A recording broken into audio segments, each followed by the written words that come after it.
Ladies and gentleman, आज हम discuss करेंगे एक्शन रिसर्च को। एक्शन रिसर्च मोस्टली बीएस के स्टूडेंट, एमफिल के student, even PhD student they use it, and mostly action research is conducted in local setting. आज के इस lecture से AIOU के student, Allama Iqbal open university के रिसर्च के स्टूडेंट, एमफिल के स्टूडेंट, बीएस के स्टूडेंट इस्तिफ़ादा हासिल करेंगे। तो आज हम डिस्कस करेंगे what is action research. Action research is an inquiry conducted by teacher, principal, head masters, head mistress and principal. They conduct at local setting, at local level, in a way to know the performance, how well they are teaching and how well student are learning. ये एक problem होता है local level पे या local setting पे। Local setting में इसको conduct किया जाता है और इसका सॉल्यूशन फाइंड किया जाता है। और इसके लिए कुछ टूल्स हैं एक्शन रिसर्च के लिए जो हम आज डिस्कस करेंगे। रिसर्च, एक्शन रिसर्च टूल, उसमें हमारे पास हम उसमें एग्जामिन कर सकते हैं, इंक्वायर कर सकते हैं और एक्सपीरियंस कर सकते हैं। मतलब ये जो 3 E's हैं, हमने इनको देखना है, एक्सपीरियंस को देखना है, इंक्वायर को देखना है और एग्जामिन करना है। जब हम एक्सपीरियंस के थ्रू देखते हैं एक्शन रिसर्च के अंदर, तो हमारे पास उसमें ऑब्जर्वेशन है, और मोस्टली ऑब्जर्वेशन जो है वो क्वालिटेटिव रिसर्च को सपोर्ट करता है। उसमें ऑब्जर्वेशन आती है, उसमें इंटरव्यू आते हैं, उसमें ऐसी चीज़ें आती हैं। तो जब हम एक्सपीरियंस में देखते हैं एक्शन रिसर्च में एक्सपीरियंस टूल को, तो उसके अंदर हमारे पास ऑब्जर्वेशन है। ऑब्जर्वेशन एक्टिव ऑब्जर्वेशन भी हो सकती है और पैसिव ऑब्जर्वेशन भी हो सकती है। जब हम एक्टिव ऑब्जर्वेशन करते हैं तो एक्टिव ऑब्जर्वेशन के अंदर जो रिसर्चर है वो खुद पार्टिसिपेंट बन जाता है जिनके ऊपर रिसर्च कर रहे हैं, मतलब स्टूडेंट के ऊपर या टीचर्स के ऊपर एट लोकल सेटिंग में। हमारे पास इतने ज़्यादा पार्टिसिपेंट नहीं होते कि हम उनको मतलब सर्वे वगैरह कंडक्ट करें, ये इतना सूटेबल नहीं होता। तो इसलिए हमें, यानी अगर हम स्केल में ले लें डाटा या हम ऑब्जर्वेशन में ले लें तो ये बहुत अच्छा रहता है। तो ऑब्जर्वेशन में, एक्टिव ऑब्जर्वेशन में खुद रिसर्चर एक पार्टिसिपेंट बन जाता है और वो चीज़ों को ऑब्ज़र्व करता है, उसको हम एक्टिव ऑब्जर्वेशन कहते हैं। और दूसरा हमारे पास पैसिव ऑब्जर्वेशन है कि वो वैसे ही बैठ के ऑब्ज़र्व करता है पीछे, but he is not taking part in research, like sitting with the student और देन लाइक दैट। तो पैसिव ऑब्जर्वेशन इतनी श्रूड नहीं है, इतनी बारीक बीनी से नहीं की जाती जितनी एक्टिव ऑब्जर्वेशन होती है।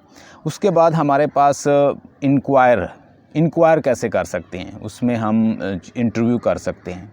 मतलब, और जब हम इंटरव्यू करते हैं तो इंटरव्यू हमारे पास स्ट्रक्चर हो सकता है, अनस्ट्रक्चर हो सकता है और सेमी स्ट्रक्चर हो सकता है। तो मोस्टली जब भी मैं रिसर्च करता हूँ तो मैं सेमी स्ट्रक्चर्ड इंटरव्यू जो है वो उसको रिकमेंड करता हूँ। सेमी स्ट्रक्चर में कुछ क्वेश्चन आप खुद बना के ले जाते हैं जो आपने इंटरव्यू से पूछने हैं, जो आप जिनका इंटरव्यू ले रहे हैं, आप जो भी चीज़ें उनसे पूछते हैं, कुछ क्वेश्चन आप बना के ले जाते हैं और कुछ क्वेश्चन रिस्पोंडेंट के आंसर के बाद आप खुद उससे पूछ लेते हैं। तो ये एक सेमी स्ट्रक्चर जो इंटरव्यू है ये बहुत अच्छा है रिसर्च में, स्पेशली एक्शन रिसर्च में। उसके बाद हम ग्राफ यूज़ करते हैं, रेटिंग स्केल इसमें यूज़ कर सकते हैं। आप कोई स्केल ले लें, जैसे लिकर्ट स्केल है, अगर वो आप ले लें और उसके बाद आप agree, strongly agree, disagree, strongly disagree, neutral, और जो वो 5 स्केल आप बना सकते हैं 5 लेवल पे, तो उस ये भी यूज़ हो सकता है। उसके बाद हमारे पास है एग्जामिन कैसे कर सकते हैं। आप पोर्टफोलियो देख लें, आप फील्ड नोट जो टीचर ने ऑब्जर्वेशन दी है, टीचर ने स्टूडेंट के बारे में, उनसे कुछ डाटा ले सकते हैं, अटेंडेंस रजिस्टर से ले सकते हैं, रिपोर्ट से ले सकते हैं, और फिर टेस्ट बना के उनकी परफॉर्मेंस अगर चेक कर रहे हैं तो टेस्ट बना लें। और जब भी आप टेस्ट बना रहे हैं और जब भी आप रेटिंग स्केल और टेस्ट वगैरह यूज़ कर रहे हैं तो आप क्वांटिटेटिव रिसर्च कर रहे हैं। क्वालिटेटिव रिसर्च में इंटरव्यू आएगा, स्ट्रक्चर, सेमी स्ट्रक्चर, अनस्ट्रक्चर, और फिर हमारे पास होगा observation, active observation, passive observation, ये सारा क्वालिटेटिव रिसर्च की बातें हैं। एक्शन रिसर्च के अंदर जब आप क्वालिटेटिव रिसर्च कर रहे हैं तो इंटरव्यू को मैं रिकमेंड करूंगा। ऑब्जर्वेशन में active, passive, structure, semi structure और unstructure interview they are valid because they support qualitative research. और जब आप क्वांटिटेटिव रिसर्च कर रहे हैं तो उनके लिए टेस्ट बनाएं, उसकी परफॉर्मेंस चेक करें। उसके बाद आप उनका रेटिंग स्केल जो है वो चेक कर सकते हैं। उसके बाद आप उनकी परफॉर्मेंस चेक करने के लिए टेस्ट, और स्पेशली जब अब एग्जामिन कर रहे हैं, और 3E को आपने याद रखना है, एक्सपीरियंस को, इंक्वायर को और एग्जामिन को। यानी आप उनका टेस्ट ले सकते हैं, पहले आपकी क्या व्यू थे उनके बारे में, टेस्ट लेने के बाद आपके क्या व्यू है।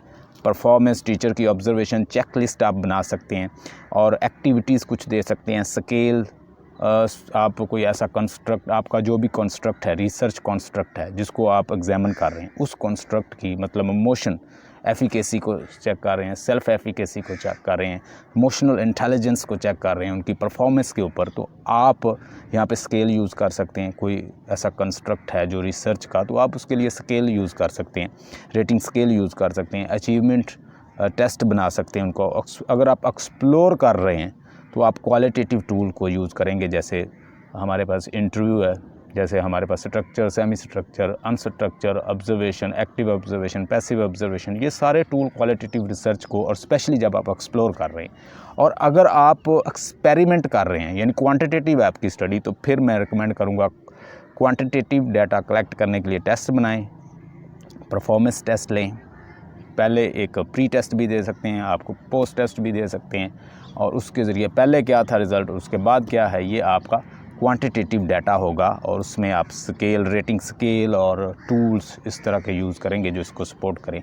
एक्शन रिसर्च लोकल सेटिंग में होती है, लोकल लेवल पे होती है, और इसमें लोकल लेवल पे टीचर या प्रिंसिपल या किसी कंपनी या किसी बैंक का मैनेजर अपने सबॉर्डिनेट पे, अपने टीचर्स पे, और टीचर फिर अपने स्टूडेंट को लोकल सेटिंग में जो प्रॉब्लम होती है उसको एड्रेस करने के लिए, उसका सलूशन फाइंड करने के लिए, प्रॉब्लम का सलूशन फाइंड करने के लिए कंडक्ट करता है।